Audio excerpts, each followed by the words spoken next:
Hey, welcome back, my fellow investors. It's me, E.T. And remember, I'm not a financial advisor. I'm not your financial advisor. I'm just a self-taught investor who's always looking for ways to increase one's net worth and also financial literacy. Now, today's video is going to be straight to the point. It's a straight to the point video. I'm going to talk about whether or not in this condition, this economic condition, whether or not you should buy a house. I'm going to tell you right off the bat. Some people saying, hey, I don't want to buy a house because of the current economic condition. We're going into a recession, inflation rates are high, and the price of homes are skyrocketing. Bottom line is this here. If you want a house, if you meet these three numbers, you can afford a house. You can move into that house and not be house poor.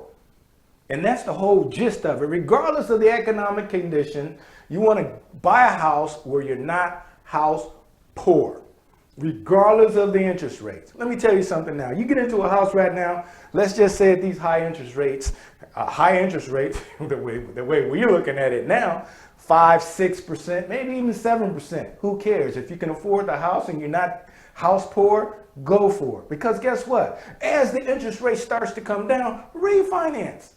The rule of thumb is for every decrease in interest rates by 1, refinance. If you're at 7 and it goes down to 6, refinance. If it's at 6 and it goes down to 5, refinance.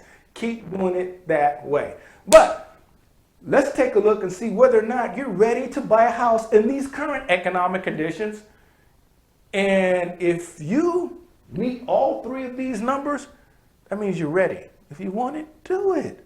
All right, the first one we're going to talk about is 720. Guys probably already have an idea what number that represents. That is your credit score. Bottom line is this here. If you don't got a 720, you don't need to be buying a house right now. You need to figure out a way to manage. All this is an indicator of how you manage your money. You want at least a 720. Now, if you're close to a 720, let me tell you this. You know that you can manipulate your score to actually increase your score. If you don't know how, do your research, watch. There's a ton of great YouTube videos on how to manipulate your credit score. But you're going to need at least a credit score of 720. If you don't have it, you're not ready. Work it up to 720. The second number is the number 28. What this represents is going to be your mortgage payment, your taxes, and your insurance. Bottom line is this here.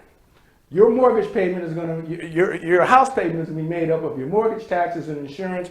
What does this 28% represent? This is it here. You want this to be 28% of your gross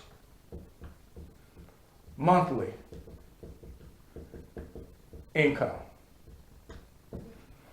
If it's 28% of your gross monthly income, you got that 720, you're almost there. We got one more number to take a look at. And this here is 20. This 20 means consumer debt.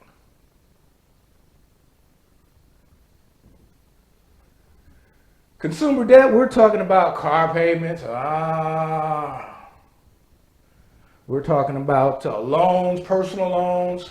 We're talking about student loans. And any other type of consumer debt. You want this to be no more than 20% of your gross monthly income. If you notice, I didn't have your mortgage over there or your house payment over there. That's it. Consumer debt. No more than 20%. So let's do the math to get an idea of what we're talking about. All right, gross monthly income. I didn't say net. I'm talking about before taxes.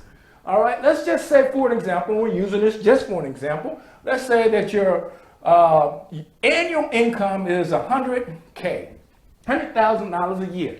That breaks out to monthly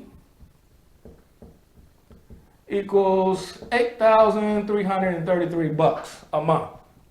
All right, that's your gross monthly income off of a $100K salary per year. So let's do the math. You got your 720 or above. Good on you.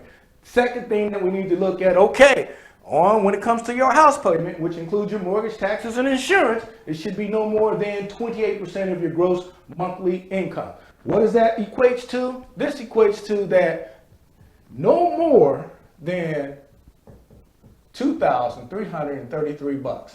That's what you can afford when it comes to the payments, making 100, regardless of the interest rate. Don't go over this number. Got the 720. If you're at this or below, you're good. Now we got the third number to take. I almost flipped somebody in here, but third number to look to consider, and that is the consumer debt. When you add up all of your consumer debt outside of your mortgage, it should be no more than 20% of your gross monthly income. So on $100,000 or $8,333 per month gross, this is going to come out to $1,666. If you add up all your consumer debt and it's less than $1,666, and you're looking at a house and you want your payment to be no more than $2,333, guess what, guys? You're ready. You can move into a house and have all the financial security that you want, because when you look at these two together, that's going to be about 50% of your gross monthly income. Now they take out taxes, but still, you have enough money left over to live comfortably, not to be worried. You have enough money left over to continue to add to your savings and make sure that you have that emergency fund. You can now really go hard on your investments. Guess what? Not a lot of financial pressure. These are the three most important numbers. I know we don't hear a lot of people talking about it, but trust me, look at those, do the math for yourself, and tell me that this is not going to give you a peace of mind when you go out and buy a house, even in these conditions. Credit score, 720. When it comes to your mortgage, no more than 28% of your gross monthly income.